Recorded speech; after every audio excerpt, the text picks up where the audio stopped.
खामोश वाकयात में नए आने वाले दोस्तों से गुजारिश है कि चैनल को ज़रूर सब्सक्राइब कर दें और बेल आइकन पर ज़रूर क्लिक करें ताकि हर नई आने वाली वीडियो का नोटिफिकेशन आपको बर वक्त मिल सके। तो चलते हैं आज के एपिसोड की जानिब। वो निढाल सी होकर बेड पर लेट गई। दोपहर से तबीयत अचानक खराब हो रही थी। दिल शदीद बेजारियत का शिकार था और हल्क जहर की तरह कड़वा महसूस हो रहा था। शाहजैन की बातों से वैसे ही दिल बेचैन था और अब तबीयत ने भी परेशान किया हुआ था। अजीब हालात हो गए थे। शाहजैन को कुछ कहकर अपना गुस्सा निकालती, लेकिन फिर खुद ही उसकी तकलीफ के एहसास से तड़पती रहती और यही सब उसे तबीयत खराबी की वजह नजर आ रही थी कि आजकल इन बातों को उसने बुरी तरह सर पर सवार किया हुआ था। उसे बस वहां से दूर जाने की पड़ी थी। शाहजैन की जिद से अब उसे भी जिद हो रही थी। एक वजह उसके कातिल होने का ख्याल और दूसरी अपनी बातों से तकलीफ पहुंचाने की तड़प। वो आंखें मौंदे लेटी लंबे लंबे सांस लेकर खुद को पुरसकून करने की कोशिश कर रही थी। फोन रिंग किया तो उसने सिरसरी सा सर मोड़कर सरहाने पड़े मोबाइल पर नजर डाली, जिस पर रेशम का नाम जगमगाता देखकर उसके जहन में आए ख्याल ने उसे फौरन उठकर कॉल रिसीव करने पर मजबूर किया। रेशम, मुझे आपकी हेल्प चाहिए। आपने कहा था ना आप मेरा साथ देंगी हमेशा। उसके कुछ भी पूछने, कहने, ये बताने के पहले वो बेचैनी से बोली। रेशम को लेकर एक उम्मीद थी, क्योंकि वो एक मजबूत बाहिम्मत लड़की थी जो कुछ भी करना जानती थी। हाँ है ना, बोलो ना, क्या हुआ? रेशम ने खिलाफे आदत धीमी आवाज में पूछा। वो बेखबर नहीं थी, न उसके इस्तराब से न उसकी परेशानी से। मुझे यहाँ नहीं रहना रेशम, मुझे शाहजैन के साथ नहीं रहना, मुझे यहाँ से जाना है। उसका गला रुंध गया, आवाज धीमी हो गई। रेशम ने एक गहरी सांस ली। रिलैक्स है ना, मेरी बात सुनो सुकून से। मैं जानती हूँ वो बहुत अजीब इंसान है, जिद्दी है, घमंडी है, मगरूर है, लेकिन कातिल नहीं है वो, है ना? रेशम जवाब में इत्मीनान से बोली तो ऐना को अपनी आस टूटती हुई महसूस हुई। उसने तुमसे झूठ पर झूठ बोले तो सिर्फ अपने डर की वजह से, तुम्हारे प्यार की वजह से, अपने पास्ट की वजह से। लेकिन इस बार वो सच कह रहा है। वो एक्सीडेंट जरूर उसने किया, लेकिन ज़ुहैब का अपना रचाया हुआ खेल था। उसे तो खुद अंदाजा नहीं था कि अचानक ऐसा कुछ हो जाएगा। उसकी भी जान जा सकती थी उस वक्त। रेशम धीरे धीरे बताती उसे एक बदगुमानी से निकालने की कोशिश कर रही थी। और ये सब आपसे किसने कहा? शाहजैन ने? ऐना ने उसे टोकते पूछा। झूठ बोल रहा है वो, आप नहीं जानती, उसने मुझे अपनी बहन के बारे में भी नहीं बताया। वो तिनक कर कहती आंखें मीच गई, फिर धीरे से हंस पड़ी। मैं क्यों आपसे शिकायत कर रही हूँ? आपने खुद मुझे बताना जरूरी नहीं समझा? उसने जिस तरह कहा रेशम के दिल को दुख हुआ। इतने फासले पर भी उसके आंसू नजर आए। हम बताना चाहते थे ऐना, लेकिन शाहजैन ने। फिर भी आप कह रही है कि वो मुझसे प्यार करता है? ऐसा प्यार? रेशम की बात काट कर वो तल्खी से बोली। ऐना, ये बातें उसे तकलीफ देती हैं, इसलिए वो कभी बस उसे तकलीफ होती है, मुझे कोई फर्क नहीं पड़ता। रेशम ने उसे नरमी से समझाने की कोशिश की, लेकिन वो तो आज कुछ सुनने वाली थी ही नहीं। सच तो ये है कि उसने सब जानबूझकर किया, जानबूझकर मुझे कुछ नहीं बताया। उसने अपनी बहन के लिए फैसले का गुस्सा ज़ुहैब पर निकाला, ज़ुहैब को मार दिया। वो गुस्से से कहती रो पड़ी। वो ऐसा क्यों करेगा ना? रेशम ने उसके इतने जहरीले लहजे पर हैरत और गुस्से से कहा।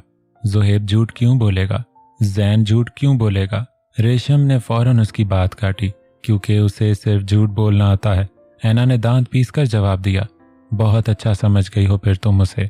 रेशम ने जवाबन तंज किया तो वो लब भींचकर बेआवाज रोने लगी। गहरी खामोशी दोनों के दरमियान छाई थी।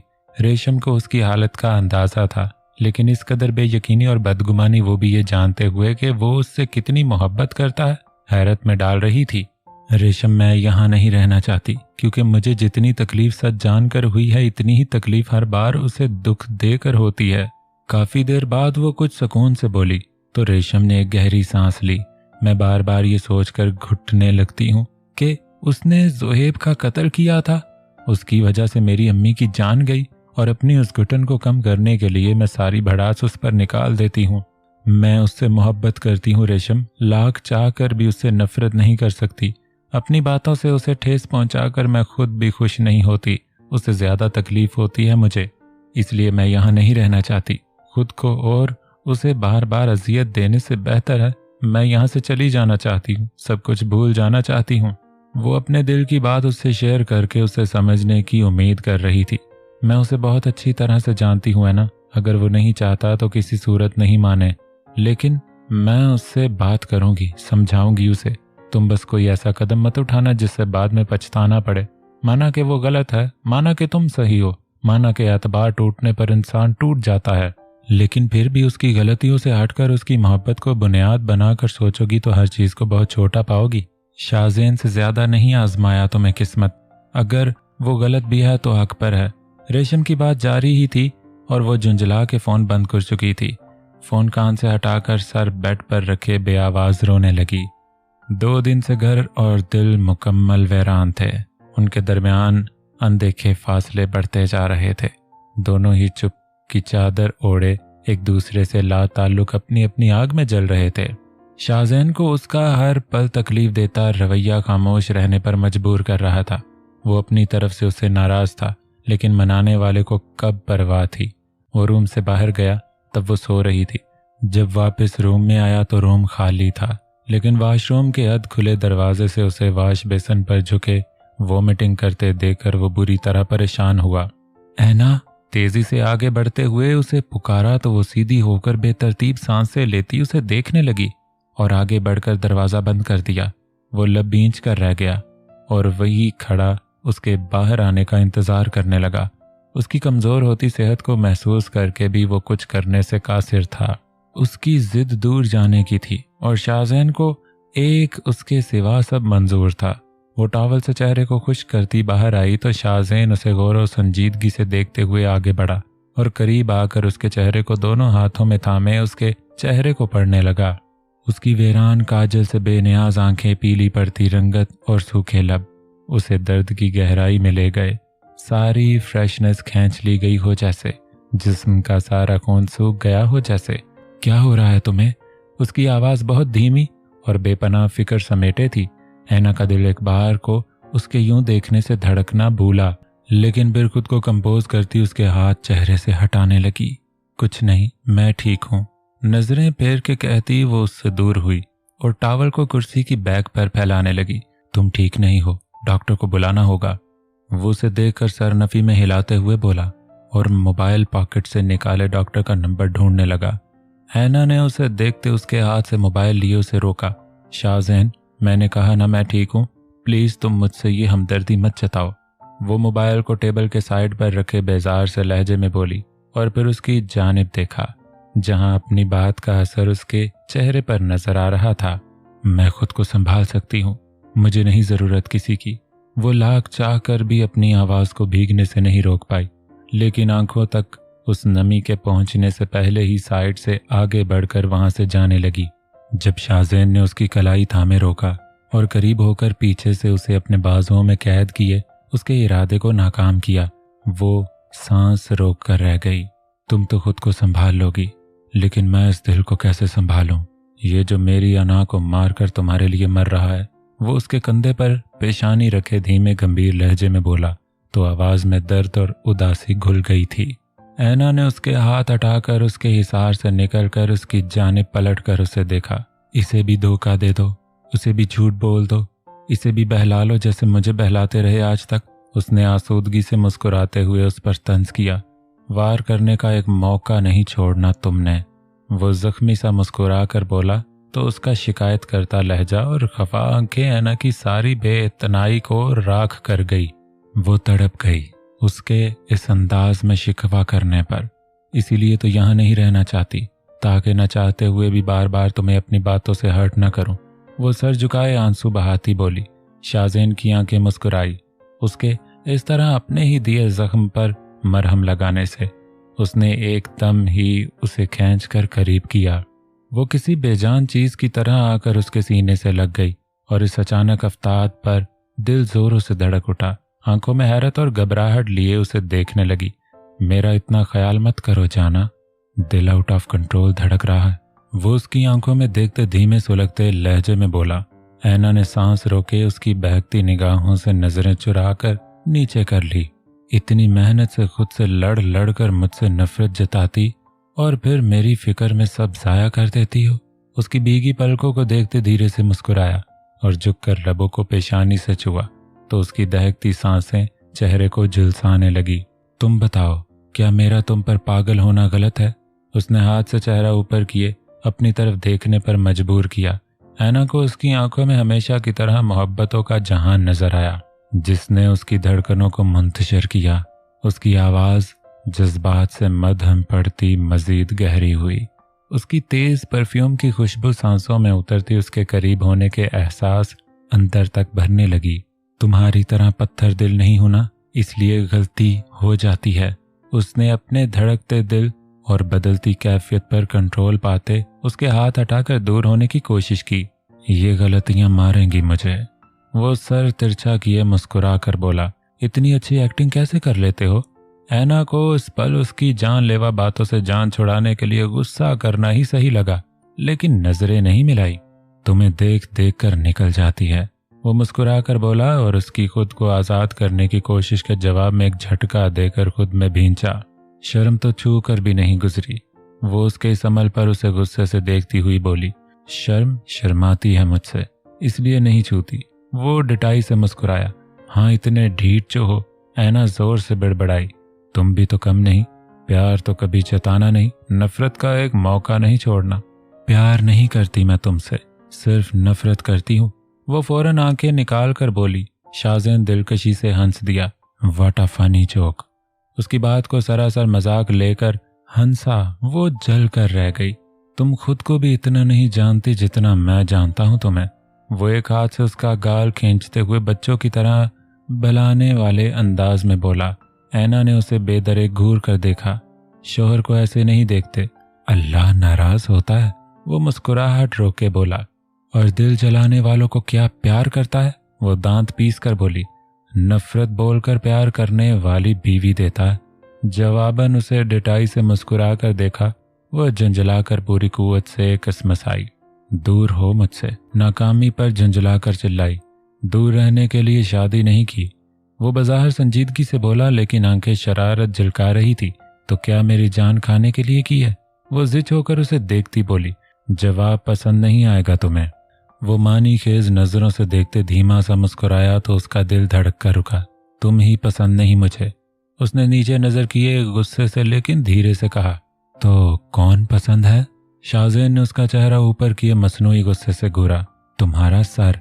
वो उसका हाथ झटक कर बोली तो वो बेसाख्ता मुस्कुराया। तभी हमेशा सर पर सवार रहती हो। ऐना ने उसे घूर कर ऐसे देखा जैसे अब मार देगी।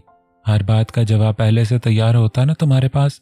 वो बेजार होकर बोली और वो न चाहते हुए भी हंस दिया, क्योंकि मुझे पता है तुम कब क्या सोचती हो, क्या कहती हो, क्या चाहती हो। वो उसे मुस्कुराती नजरों से देखते हुए बोला।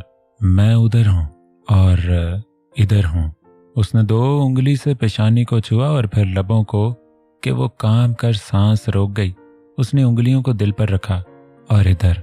लेकिन कहते कहते रुक कर उसे संजीदगी से देखा, जो उसके इस सुलगते लम्स पर अपने धड़कते दिल के शोर से बदहवास हो रही थी। इधर हूं ना? उसने सवाल किया और उसकी तेज होती धड़कन को एक पल रुकते महसूस किया।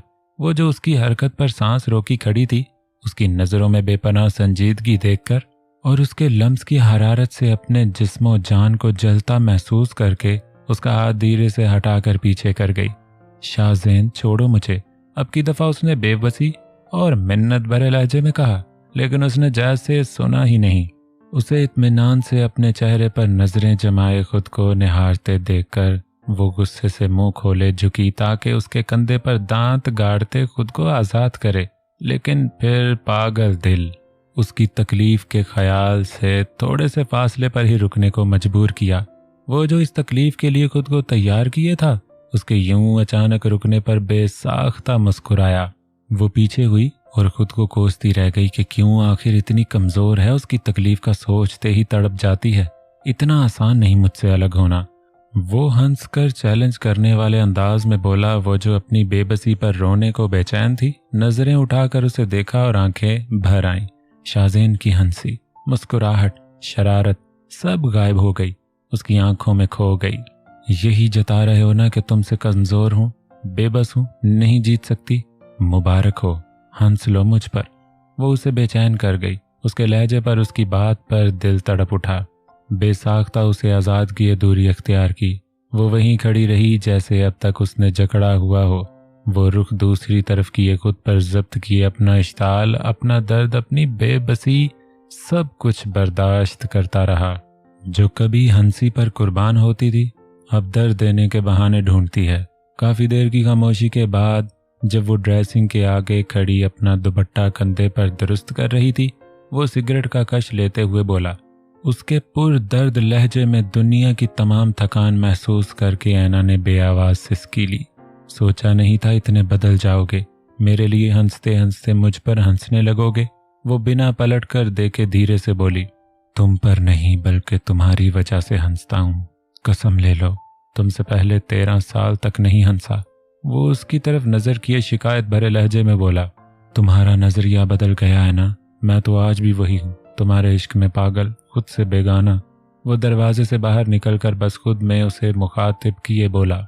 दिल दर्द से फट रहा था, आंखें जब्त से सुर्ख हो रही थी, बेबसी जान ले रही थी। लेकिन ये सब पहली दफा तो नहीं। अस्सलामुअलैकुम भाभी साहब, कैसी हैं आप? वो ड्राइंग रूम में बैठी थी, बेनियाजी से किताब के सफ़े पलटकर जाने उसमें क्या ढूंढ रही थी। जब शावेज की आवाज़ पर पहले चौंक कर फिर खफगी से उसे देखा। बहुत अच्छी हूँ, बहुत खुश हूँ आप सबकी मेहरबानी से। उसने अपनी जगह से उठकर उसकी तरफ बढ़ते हुए कहा। वो नजरें चुरा गया। आपने तो मुझे अपनी बहन कहा था ना, सच सच बताएं, अपनी बहन के साथ भी ऐसा करते आप? वो उसे शिकायत करती रो पड़ी। शावेज ने पिछले दिनों फोन पर बात करने की बहुत कोशिश की, लेकिन वो अपना फोन बंद कर चुकी थी। ना रुखशंदा से बात की, ना रेशम से, ना शावेज से। आप सही कह रही हैं, मुझे ऐसा नहीं करना चाहिए था। मुझे भाई के मना करने के बावजूद आपसे सच नहीं छुपाना चाहिए था। आपका गुस्सा, आपकी नाराजगी सब सही है, गलती सिर्फ और सिर्फ भाई की है और उनकी गलती की ही सजा है जो आज वो बेगुनाह हो के भी गुनाहगार बन गए। वो सर झुकाए धीरे से लेकिन शर्मिंदगी से बोला, अब सफाई मत देना शुरू कर दीजिएगा, मैं थक चुकी हूँ। अब तो मैं अपना भी यकीन नहीं करती। वो टूटे हुए लहजे में कहती आंसू साफ करने लगी। मैं आपसे माफ़ी, मुझे आपकी माफ़ी नहीं चाहिए। अगर मेरे लिए कुछ कर सकते हैं तो यहाँ से जाने में मेरी मदद कीजिए। मैं यहाँ नहीं रहना चाहती, प्लीज़। उसकी बात काट कर बोली तो लहजे में बेपनाह थकान थी जिसने शावेज को मजीद शर्मिंदा किया। ठीक है, आप आइए मेरे साथ, उसने एक गहरी सांस लेते हुए कहा तो ऐना उसे हैरत से देखने लगी। उसने साथ चलने का कहा, इशारा किया तो जल्दी से आगे बढ़ी और उसके साथ बाहर निकली। सॉरी सर, लेकिन मैम को बाहर जाना अलाउ नहीं। ग्लास डोर खोलते ही गार्ड्स ने रास्ता रोककर सर झुकाए कहा। अब गार्ड्स गेट की बजाय अंदर ही पहरा देने लगे थे। उसे लॉन में जाने तक की मनाही थी। रास्ते से हट जाओ, शावेज ने उसे कड़े तेवरों से घूरा। सर, शाहजेन सर के ऑर्डर्स। शाहजेन सर से कह देना कि शावेज अपनी भाभी साहब को यहाँ से ले गया है। गार्ड ने अपनी मजबूरी बयान करनी चाही तो वो उसकी बात काट कर उसे गुस्से से कहता आगे बढ़ गया और उसका हाथ थामे उसे लिए बाहर निकला।